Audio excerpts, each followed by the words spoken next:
Assalamualaikum warahmatullahi wabarakatuh. Selamat pagi, siang, dan sore bagi siapapun teman-teman di sana yang menonton dan di jam berapapun. Kembali lagi bersama kita di podcast Aslole yang paling oke. Sebelum kita bakal perkenalan dulu, kenalin nama saya Atola Samurananta bersama teman-teman saya. Nah, saya Dewi dengan Digres Sama. Saya Farhan. Dan saya Galip. Oke, jadi kita sore ini mau bahas apa? Bahas ekonomi saat demokrasi terpimpin. Ekonomi saat demokrasi terpimpin. Oke, emang ekonomi saat demokrasi terpimpin itu apa aja sih? Jujur nggak tahu saya. Kalau mau main jujur, sama sih. Nggak tahu semua. Karena kan kita nggak ada di masa itu kan. Nggak tahu kan, jadi berhubung kita nggak tahu, jadi kita postingan aja. Assalamualaikum. Ya, maaf kalau agak ngasih ya. Iya. Oke, serius nih kita. Nah, Ayo. jadi demokrasi pemimpin itu berawal dari tahun 1959 sampai 1965. Nah, untuk memperjelas keadaannya dulu, itu kita flashback dulu deh ke beberapa tahun silam. Seperti apa yang kita tahu, Indonesia kan pernah mengalami masa demokrasi liberal dan demokrasi terpimpin.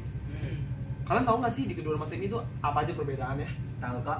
Misal kayak demokrasi liberal bidang perekonomiannya lebih condong ke swasta atau sektor non pemerintah, sedangkan pada masa demokrasi terpimpin lebih fokus ke non swasta atau pemerintahannya, ya kan? Hebat banget, coy. Baca di mana?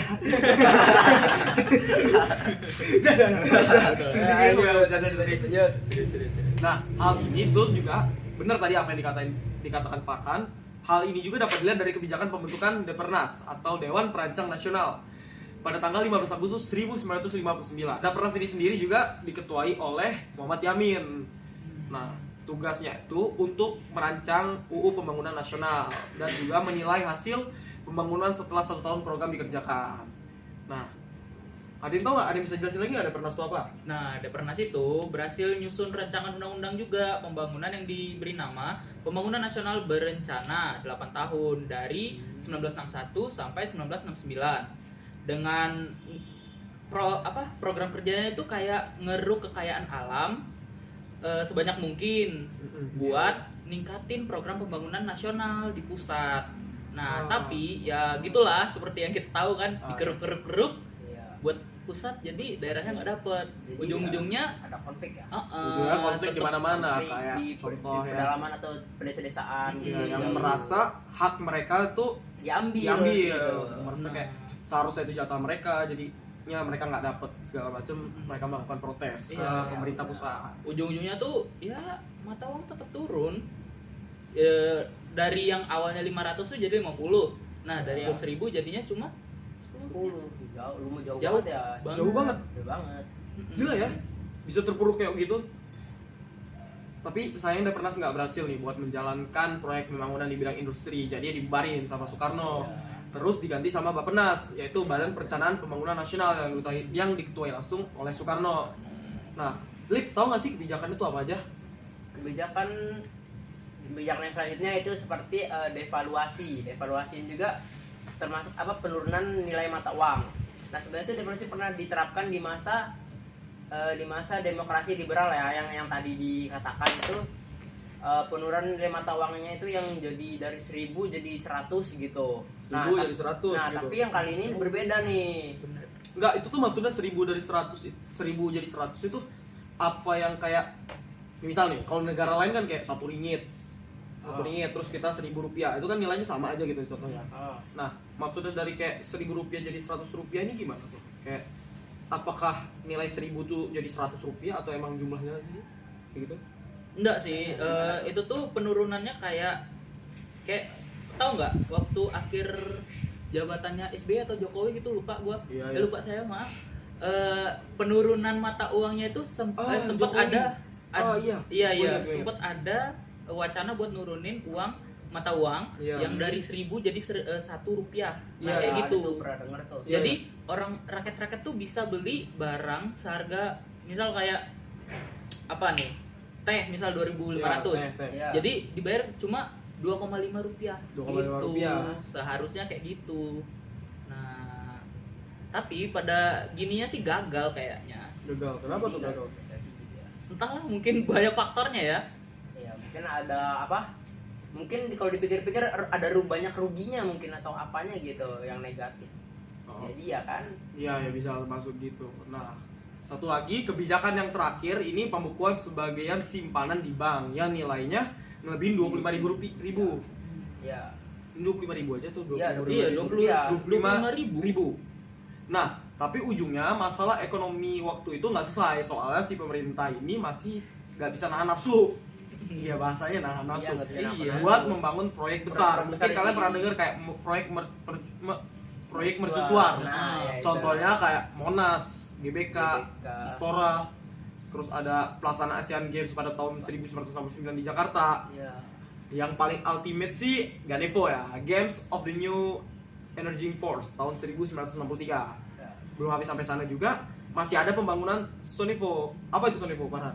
Conference of the New Energy Force di tahun yang sama. Nah, dampaknya pasti udah ketebak lah dari semua itu ya, inflasi terus bertambah dan neraca pembayaran menunjukkan defisit karena impor lebih banyak daripada ekspor. Nah, tuh. Nah, pas 61 juga pemerintah tuh udah banyak ngeluarin cadangan emas sama defisit buat ngemodalin perdagangan luar negeri. Tapi karena perdagangannya nggak menunjukkan gitu kan, nggak menunjukkan keuntungan, Iya. jadi ya ujung-ujungnya modalnya habis, rugi lah. Habis. Iya, habis modalnya emas sama devisanya itu. Sampai neraca pembayaran itu nunjukin angka defisit yang minus sampai 3 juta US dollar. Minus 3 juta USD. Gila, Minus itu 1 gila juta USD itu sampai ratus miliar kalau nggak salah setahun. Iya, sekarang. Iya, sekarang. Dulu berapa itu? Gede Iya, banget. Gede. Makanya. Kalau di sekarang ya 1 juta USD itu kalau nggak salah di angka 100 miliar. Itu juta lo bayangin. Nah, gak mau nyerah lagi pemerintah, tetap ngeluarin kebijakan devaluasi pas 13 Desember tahun 1965. Nah, kalau kalian belum tahu yang devaluasi yang ini nih lebih Gila lagi sih. Gila. Karena Gila motongnya lagi. Motongnya tuh banyak banget, yang dari 1.000 rupiah cuma Iya, jadi 1 1 rupiah. rupiah. Awalnya kan 1.000 jadi 100 kan. ya. Ini jadi 1.000 jadi 1. Wah. Dari yang tadi nolnya masih ada sisa tuh hilang Iya, semua. iya, Itu semua. Hilang semua Satu. nolnya. Nah, seharusnya kan masyarakat bisa beli barang yang nilainya kan 1.000 rupiah dengan mata uang 1 rupiah kayak yang Iya. saya jelasin tadi kan. Ah. Nah, tapi tahu-taunya masyarakat tuh cuma bisa beli barang yang nilainya cuma 10 rupiah. Nah, udahlah, pasti kan kericuhan waktu itu kan. Karena masyarakat Gila banget sih. Mm-mm. Gila banget. orang mau kerja harusnya dapat uang segini, malah dapat uangnya bener, Iya, cuma cuma nggak bisa kayak- beli barangnya. Iya. Iya kan? Jadi beda. Habis Karena itu- dampak inflasi itu tadi Pasti tadi.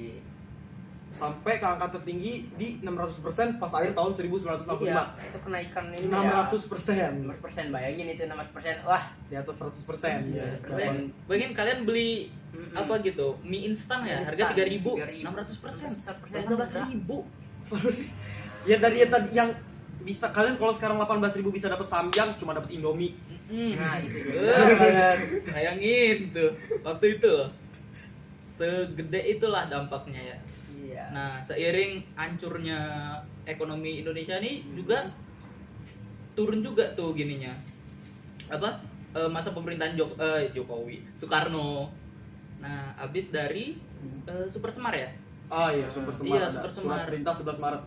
Akhirnya Soekarno dilenserin, Dilenserin. diganti sama Bapak Sama Soeharto. Bapak Soeharto yang terhormat. Hormat. Nah,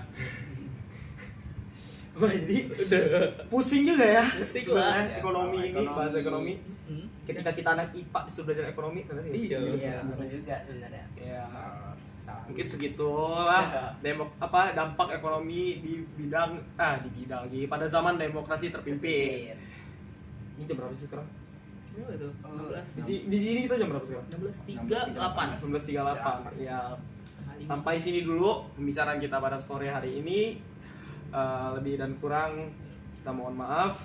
Ada penutupan apa? Ada mau ngasih pantun gitu? Nggak bisa Nggak coy. kepikiran sih. Jangan bantu. Oh iya, jangan. Jangan. Masih pada ketawa? Iya. Kalau ketawa. Ya mohon maaf kalau selama podcast ini agak garing, tapi udah lah ya disuruh. Ya. Sekian video pada kali ini. Terima kasih telah menonton. Kami akhiri. Wabillahi taufiq wal hidayah. Wassalamualaikum Warahmatullahi wabarakatuh.